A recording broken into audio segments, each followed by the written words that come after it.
First, his teams in 12 years at Clemson, 119, 8-8. And undefeated this season. That's the other thing you got to remember. 12-0 this season as well. They get out in front. They stay out in front. That's scary because they are known as a second half team. So to have a lead like that this early on, they've been rattled. And this early on in the game, Dallin, it's pretty much the only advantage that you have here because of the stakes and the fact that you have conceded in such dramatic fashion. They are deadly here. Can they capitalize? Tevez fakes. Ostrem to put it in. Saylor was arriving and he goes down. Rogers running at defenders. Out the Pipe. Ostrem just takes it from him.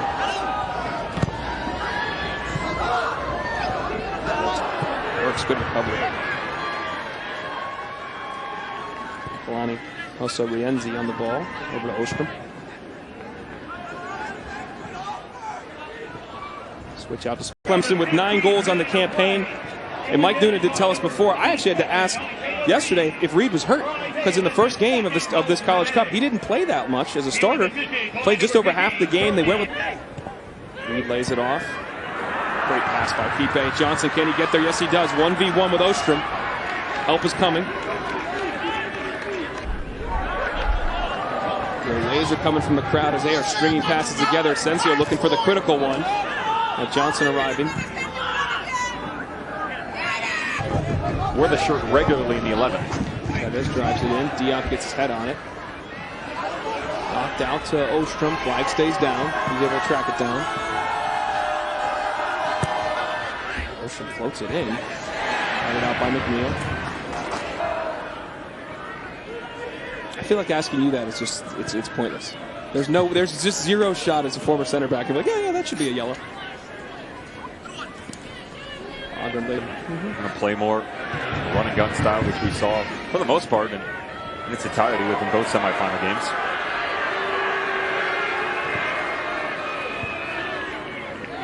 Tevez flips it over, was looking for Meek. Malou looking for Brandon Parrish, who just checked in the game for Pipe. Ball goes out. Quickly to tell you about the coverage of the NCAA champion. Played 2 years. Been an impactful player here for the Tigers. Parrish on it again. Goes down, no call. We talk about Reed and why he's been so find a way to be better is the simple word. You had to be better because you had so many midfielders and really talented. Okay, you can put the ball on the deck, but what are you going to be able to do with it? And they would get about 80% of the way up the field and have nothing to show for it. Now all of a sudden, you set your line. You notice most of the time when they do get it, it's 15. Sullivan steps and misses. This could be a transition opportunity for the Huskies. Good recovery by Sealer. Is that a good recovery or the poor execution by the Huskies? It's a poor decision coming up through by Chris Myers because he's got Lucas Meek down on the left channel. Just give it to him. That's some of the stuff that I talk about when you chase so much down. Your judge. Obviously, guys have played at the World Cup level, played in that number and played in that final. Scolari, a little bit older, but was coaching Real Madrid and others. Very accomplished program he came from.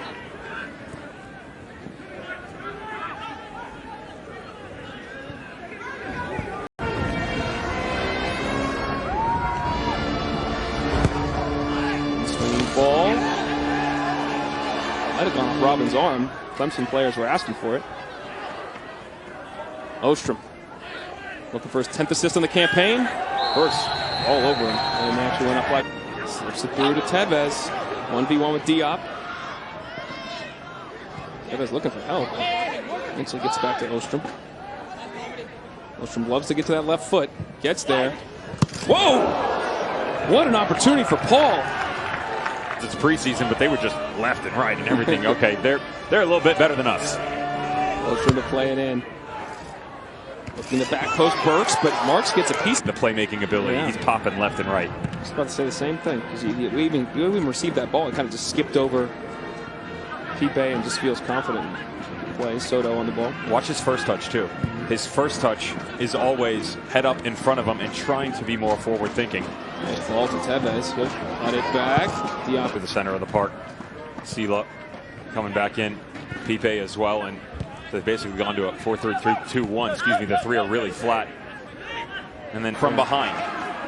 But in this type of game, that's really difficult for a referee to blow that. I'm glad he didn't, because he might have put this game to from goal. And they haven't had a lot of opportunities here. What do you think the thinking is to doing that? Just getting more attacking players? They're trying to play through him, and they want him to run at left back with Charlie Asensio. And the way that he could try to outlet it and get it going. There's a 3v3. He does play it.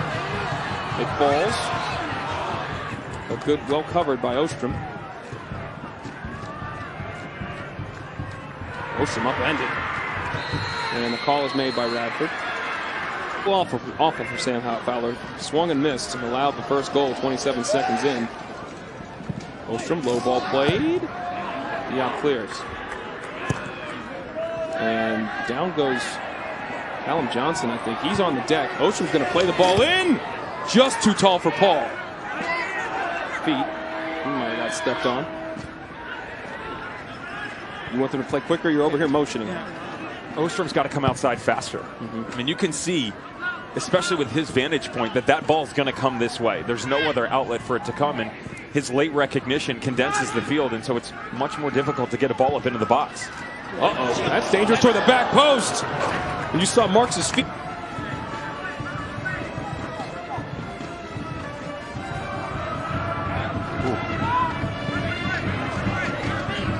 I mean, should anything change here, you need 2 goals in 7 minutes. I'll stick to what they're great at. You might see, and I say might, because of the way that this Clemson team can play out of the back so quick and how dangerous they are. Higher line from the outside right back, and Kendall Burks. Throw it in. Hope Lady Luck helps out a little bit. Ostrom looking for the long throw, looking for Sailor. Falls. Sailor's there. Lays it back for Ostrom. Into the mixer it goes. Falls. Still loose. Puck. They're going to play on. Soto's going to roll around. Ryan Taylor's coming up, the center back. They're starting to push numbers forward. Soto is still on the deck. He's throughout his career. Now Ostrom here with 4 minutes to go. Throws it in.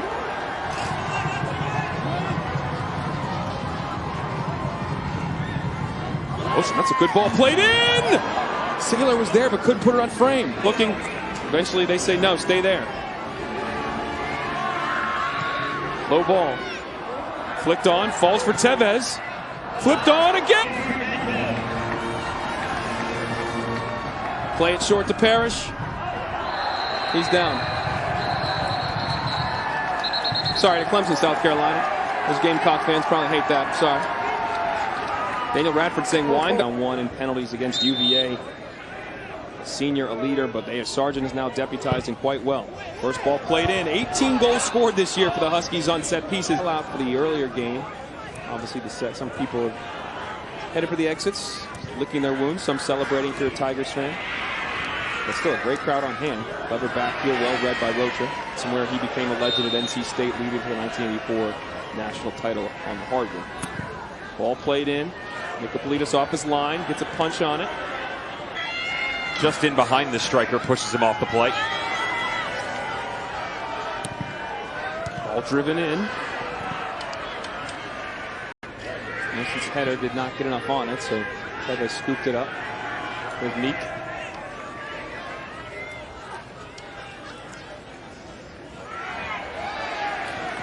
Ostrom going on the inside, but again, they like that right flank right now, one-on-one. Swift tried to lay it to Zalotsky, but wasn't enough on it. Rivier's pass. It does make you wonder a little bit why they haven't changed to having him in the 11, but to have the mental capacity to be that player that consistently comes off the bench, a lot of guys can't do that. So it can act. Stoyanovich has played back to the floor.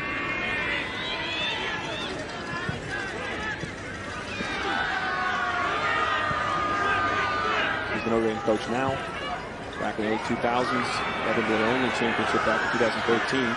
Ball goes out, coached his son Jamie.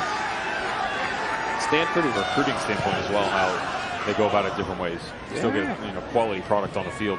You got the UW team that, as you mentioned, takes so much pride in their city and the friendly confines around them. You know, Jacob Montez, midfielder of the year in the Big East, he takes off, gets the opportunity to go across the pond with Crystal Palace on loan, of course, now, but if he leaves, who's next up? Well, the understudy was So there is a line of sequence there that does give you the opportunity, if someone steps off, to still have success. But to your point, the question is whether or not those guys are actually bought in. Coming a blue blood, if you will. Bobara tries to dink it over to Riviere. 20 seconds left.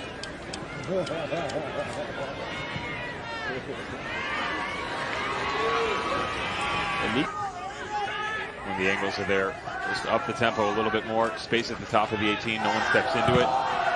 They don't click coming back across.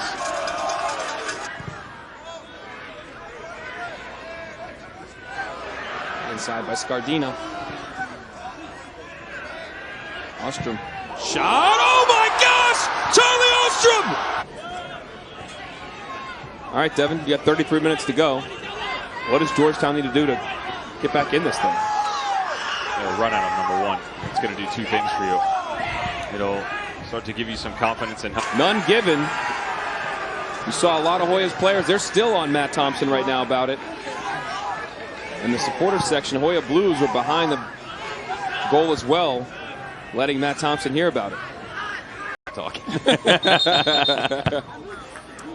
You gave him a mic and you pay him? I'm about to say, I have the same sentiments in my casa.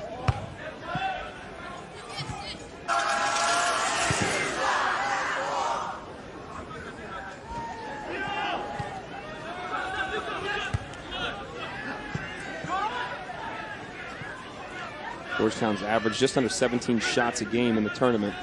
They're at 4 right now. Why is that, Devin? What is Washington?